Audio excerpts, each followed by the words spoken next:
Voilà, les mains, voilà,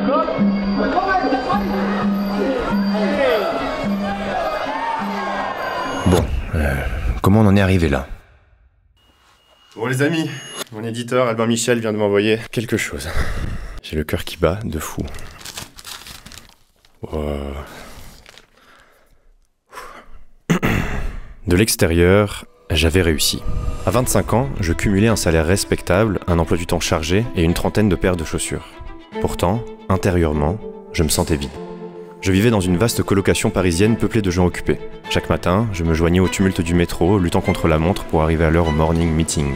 Mes journées défilaient au rythme effréné d'école et des brainstorming. Le soir, je m'accordais un drink, parfois plus, sur une terrasse quelconque, avant de rentrer pour un dîner souvent réchauffé, puis de me coucher, épuisé. Le lendemain, ce cycle reprenait, au signal du réveil, inexorable. Je pensais que le rêve se cachait à Paris, mais je ne l'ai pas trouvé. Peut-être m'étais-je trompé de quartier. La nuit, j'étais à moitié éveillé, le jour, à moitié endormi. J'oscillais de la fatigue à l'ennui en passant par l'ivresse. C'est dans cette brume existentielle qu'elle a fait irruption. Rapidement, nous sommes devenus inséparables. Son surnom, ma petite boule noire. Ce n'était ni une dépression, ni un burn-out. C'était une petite boule noire. Elle était l'incarnation de mes idées sombres, flottant là, juste au-dessus de mon épaule, sans jamais me quitter. Personne ne la voyait, mais moi, je ne voyais plus qu'elle. Cette situation initiale, celle qui ouvre mon livre, peut-être vous est-elle familière. Peut-être que vous aussi, vous avez connu une petite boule noire, et peut-être même qu'elle est encore là, auprès de vous. Elle vous hante et vous n'en parlez pas ou peu, et vous ne savez pas quoi faire. Aujourd'hui, à la résignation, je vous propose d'explorer une autre voie, celle de la révolte. We choose to go to the moon in this decade and do the other things, not because they are easy, but because they are hard. Il y a des moments où la vie semble nous échapper, où après avoir travaillé dur pour réunir les ingrédients du bonheur, ce dernier nous pose un lapin. On se demande alors quel est le sens de tout ça.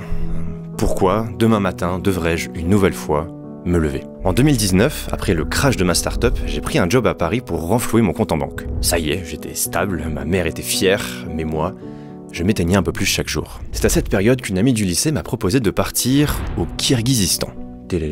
C'est ici. Nous avons chacun invité une personne que l'autre ne connaissait pas, et nous nous sommes retrouvés à Bichkek sans aucun plan. À bien des égards, ce voyage était lunaire.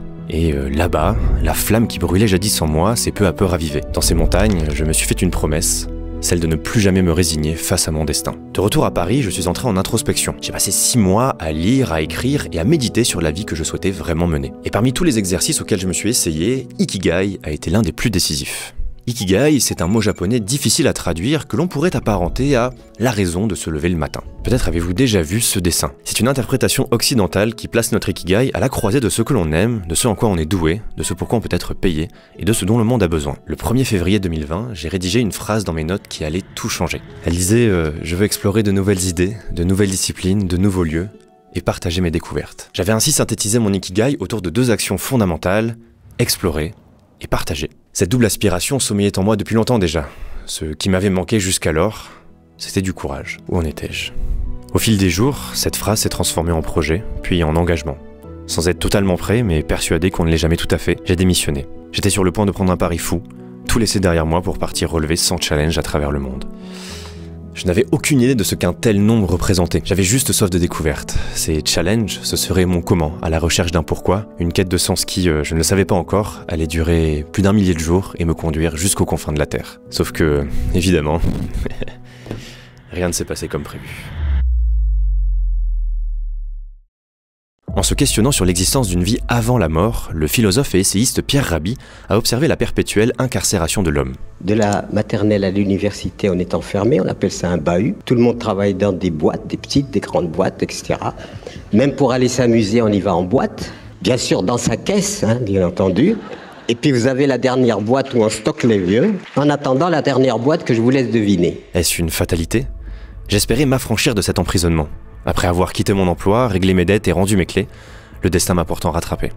Le lundi 16 mars 2020, le président de la République, Emmanuel Macron, s'exprimait en ces termes dans une allocution télévisée solennelle. Nous sommes en guerre sanitaire certes. Nous ne luttons ni contre une armée, ni contre une autre nation.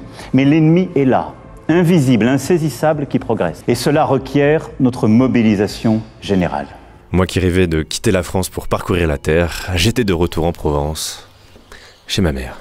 Vous souvenez-vous de tous ces bilans de mort quotidiens dont les médias nous assaillaient? Avez-vous déjà pensé que vous pourriez être l'une de ces âmes emportées prématurément? Moi, je n'avais encore rien accompli, rien à léguer, et plus que jamais, l'importance de saisir chaque instant s'imposait avant qu'il ne soit trop tard. Confiné, mais résolu à ne pas laisser mon projet s'évaporer, je me suis souvenu de ma définition de l'exploration. Expérimenter l'inconnu. Explorer, ce n'est pas seulement un déplacement physique. La culture, les sciences, les émotions, les relations, la spiritualité, l'auto-analyse, toutes ces dimensions de l'existence humaine sont autant de territoires à découvrir. Et cela reste possible, même dans la plus stricte des quarantaines. Si vous étiez là au tout début de mes aventures, peut-être vous souvenez-vous de ce tout premier challenge. J'étais allé rendre visite à mon cerveau, avec l'objectif de mémoriser 1000 décimales de pi. Comment allais-je m'y prendre? Rien de ce que j'avais appris à l'école ne résolvait ce casse-tête. Désemparé, j'ai entrepris de fouiller le web à la recherche des secrets des champions de la mémoire. À mesure que j'épluchais leurs techniques, j'ai compris que j'étais un novice dans l'art d'apprendre. 3 jours. C'est le temps que cela m'a pris pour encoder, stocker et restituer une suite de 1000 chiffres sans motif apparent ni logique intrinsèque.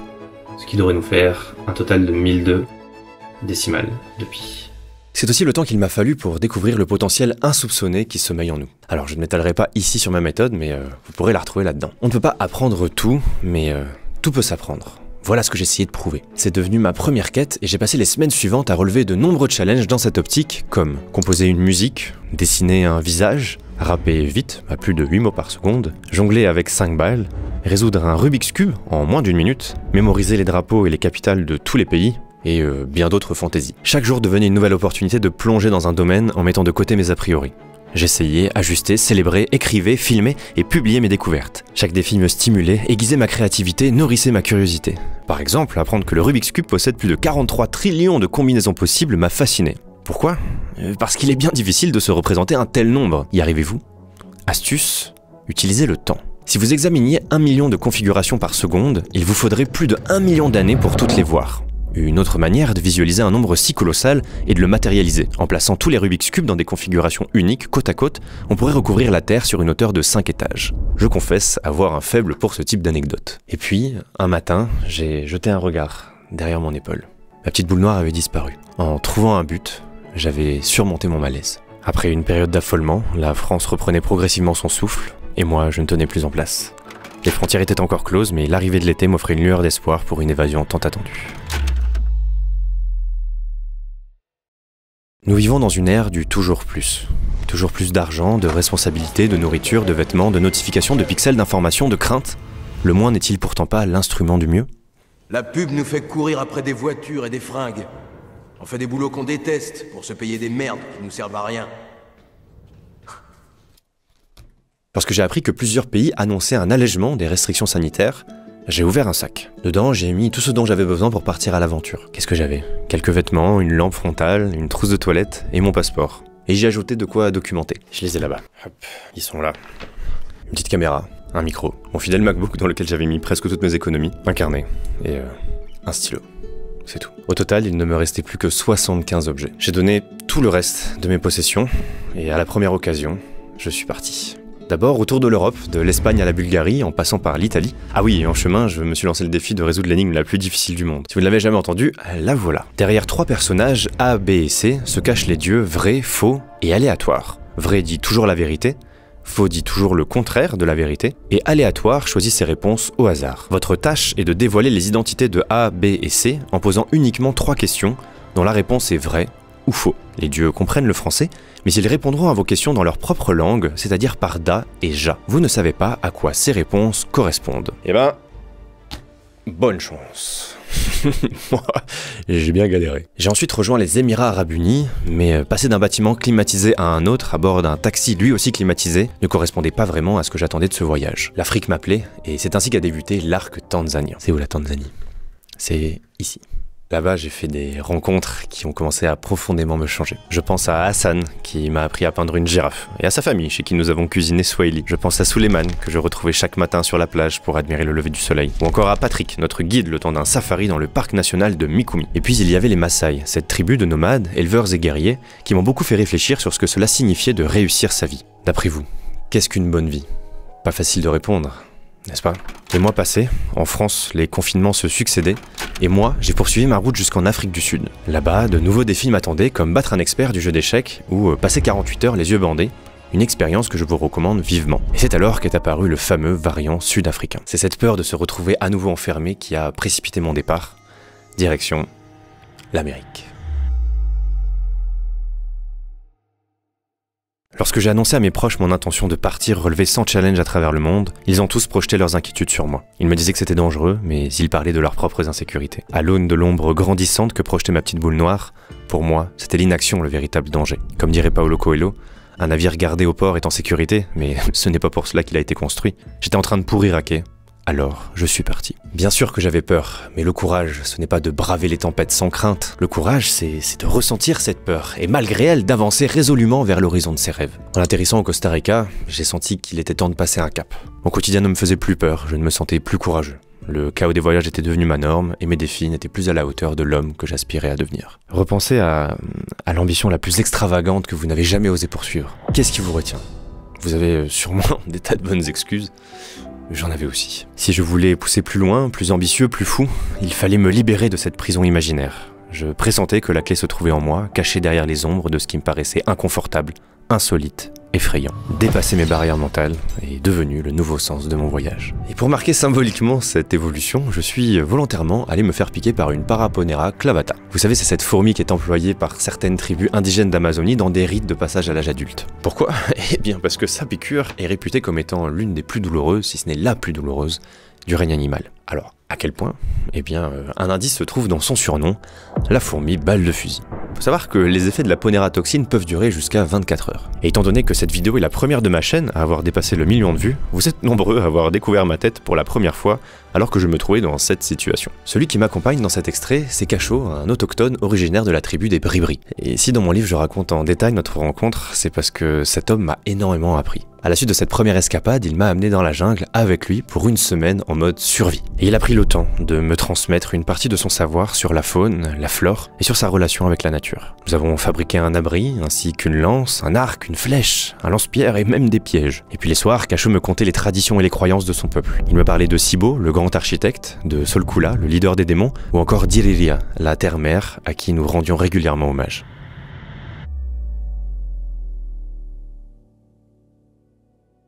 Alors, je pourrais pas tout vous raconter dans cette vidéo, mais dans ce livre, je reviens sur ces aventures et sur toutes celles qui ont suivi. Comme la fois où j'ai déchiffré une ancienne stèle Maya au Mexique, ou celle où je me suis retrouvé dans un petit village turc au beau milieu des championnats du monde de freediving. Une semaine plus tard, je plongeais à plus de 30 mètres de profondeur en apnée. 30 mètres, c'est grosso modo la hauteur d'un immeuble de 10 étages. Quoi d'autre ?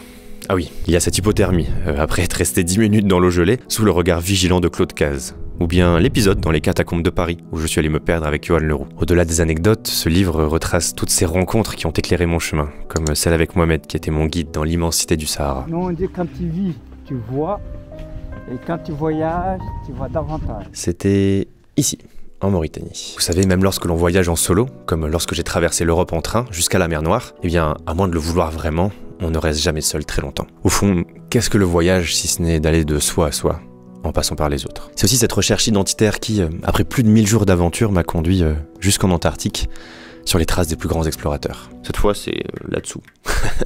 Là-bas, entre les glaciers, les manchots et les icebergs, je me suis demandé à quelle personne j'aspirais à devenir. Qu'est-ce qui me pousse avec tant de ferveur? La curiosité? Assurément. L'envie de partager? Sans aucun doute. Mais ce n'est pas tout. Mes actions sont aussi guidées par ce besoin de me définir en tant qu'homme. Je crois que je cherche à incarner le père que j'aurais voulu avoir à mes côtés durant mon enfance. Un homme résilient, joueur et ouvert d'esprit. C'est la raison pour laquelle je m'attache sans cesse à repousser les limites de ma zone de confort et à m'intéresser à tout, même aux fourmis. Dans ce livre, je m'ouvre sur des aspects de ma vie sur lesquels je n'ai encore jamais partagé sur internet. Je parle de mes relations, mes incertitudes, mes faiblesses. Enfin, et c'est ce qui justifie ce titre, 1000 jours en quête de sens, je me pose la question du pourquoi. Et si je ne prétends pas détenir la réponse, si tant est qu'elle existe, je vous invite à travers ces pages, à venir explorer cette question à mes côtés. Ce livre, il représente 1 an de ma vie, une année de sacrifice, d'introspection et de solitude face à mon texte. J'y ai mis toute mon âme, et je crois, en tout cas j'espère, que cette lecture vous fera réfléchir, rire, et peut-être même pleurer.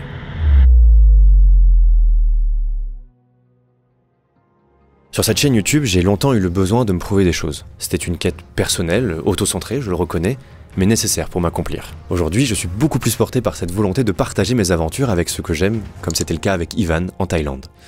De toutes mes histoires, ici, c'est peut-être celle que vous connaissez le mieux puisque j'y ai dédié un documentaire de 53 minutes. Fin 2022, j'ai embarqué mon meilleur ami dans un camp de Muay Thai perdu dans la jungle de Koh Phangan. Nous y sommes restés pendant 1 mois sous la supervision de Jojo, Pet et Bam. Ils nous entraînaient 5 heures par jour dans la douleur avant de nous envoyer sur le ring de l'un des plus grands stadiums du sud de la Thaïlande. Et le moins que l'on puisse dire, c'est que nous avons chacun livré un gros combat pendant 5 rounds. Mais ce que je n'ai pas raconté dans le documentaire, c'est qu'à notre arrivée, le camp était au bord de la faillite. Et 1 an après, nous y sommes retournés. Ok, alors en novembre dernier, donc avant que je vous rencontre, j'étais sur le point de fermer le N19 car on avait personne quoi. Donc avec Bam, on était en dilemme, est-ce que moi je retourne dans un camp sur Bangkok, Pattaya ou quoi que ce soit et Bam repart travailler quelque part. Ulysse m'appelle et me parle du documentaire. La suite on la connaît, vous venez, on tourne le truc et ça se fait quoi. Ça s'est enchaîné direct parce que les gens qui suivaient Ulysse sur LinkedIn, ils ont commencé à venir. Donc le flow il a commencé, c'était 4-5 mecs. Il n'y avait même pas le docu qui sortait. Après Ulysse m'appelle, me dit tiens-toi prêt, ça va exploser. Je le croyais toujours pas. Effectivement quand c'est sorti, c'était le feu. Tout le temps plein. Ce qui a changé c'est que bon bah la première fois que je me rappelle on a fait le truc, on a amené Ivan et Ulysse au Pet Buncha. J'avais pas trop d'expérience en termes de préparer quelqu'un de A à Z pour faire un fight. Et depuis, on avait plus de 50 là maintenant, je pense. Au total, maintenant, on a 7 logements. Au tout début, on n'avait qu'un seul bungalow, hein, tu te rappelles. Donc là, on a pu faire l'aile droite avec l'office et le magasin. Donc, nos propres produits M19, les gants. Disponible en ligne ou seulement faut venir chercher sur place? Ah, bientôt. Là, on y travaille. Là, c'est l'autre partie. Là. Ça, on n'y est pas encore, mais on y arrive. J'ai investi aussi dans de l'équipement. On a rajouté des sacs, on a agrandi la salle. On va encore agrandir la salle. Maintenant, non, il y a 3 entraîneurs avec Pichen. Il va en avoir un 4e qui commence le premier. Moi, je suis là avec eux aussi. Il y a une femme de ménage, une chef cuistot. Bam qui est aussi qui s'occupe tout ce que la réception, tout ce qu'il y a à faire dans le management du gym. Et la vidéo qu'on a tournée l'année passée, elle a rendu tout ça possible pour beaucoup de personnes. En fait, je vis la même vie, sauf que je m'inquiète moins parce que je rentre plus d'argent. On est passé de l'opposé et j'avais 200 bahts sur mon compte quand Ulysse est arrivé. Donc forcément, ça peut pas être comparable. C'est important de garder les pieds sur terre et justement de réinvestir, d'améliorer le camp et d'investir pour la suite, pour notre futur avec Bam. On a tous gagné quelque chose dans cette histoire et tous les gens qui regardent la vidéo et qui viennent aussi gagnent quelque chose. Et c'est ça qui est intéressant. C'est pas qu'une seule personne, c'est beaucoup de gens qui ont été touchés par ce documentaire. Ça me met les frissons d'entendre ça. Si vous voulez voir l'interview complète, eh bien Armand, qui avait réalisé le documentaire, vient de publier sur sa chaîne une vidéo 1 an après pour montrer l'impact de ce projet. Voilà ce à quoi j'aspire désormais, à écrire de nouvelles histoires comme celle-ci. Je poursuis donc ces 100 challenges à travers le monde, une quête que j'ai débutée en 2020. Purée, 4 ans déjà, et j'en suis qu'à mi-chemin. Et quand je vois à quel point les challenges deviennent de plus en plus ambitieux, je me dis que la seconde moitié devrait me prendre au moins encore quelques décennies. Rien que pour écrire celui-là, il m'a fallu 1 an. Ce qui est certain, c'est que ce format continuera d'évoluer au fur et à mesure que je grandis. Par exemple, en ce moment, je suis en quête d'un chez moi et je vous prépare une sacrée folie pour cet automne. D'ailleurs, pour les plus assidus de la chaîne, vous avez peut-être remarqué que je ne numérotais plus les défis parce que au fond, c'est pas très important. Vous connaissez l'adage, hein, ce qui compte, ce n'est pas tant la destination que le chemin. Alors, quel est le sens de la vie? Eh bien, je crois que mes amis Bribri du Costa Rica ont raison. Tout semble indiquer qu'il s'agit du chocolat.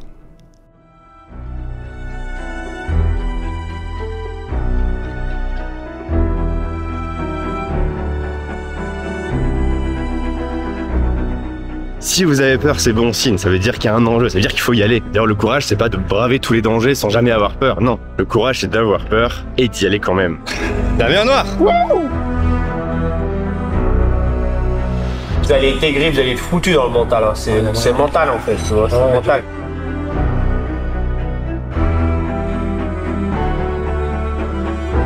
J'ai passé les dernières années à voyager aux 4 coins du monde, à rencontrer des gens de tous horizons, à relever des challenges de plus en plus ambitieux. Et si j'ai fait tout ça, c'est parce que j'étais en quête de sens, j'étais en quête d'identité. Et je crois qu'aujourd'hui, je commence à toucher du doigt qui j'ai envie de devenir. Et donc ce voyage en Antarctique, c'est pas une finalité, ce n'est qu'un début. Et pour marquer le coup, pour marquer cette transition, j'ai pris la décision de m'installer pendant quelques mois pour écrire un livre.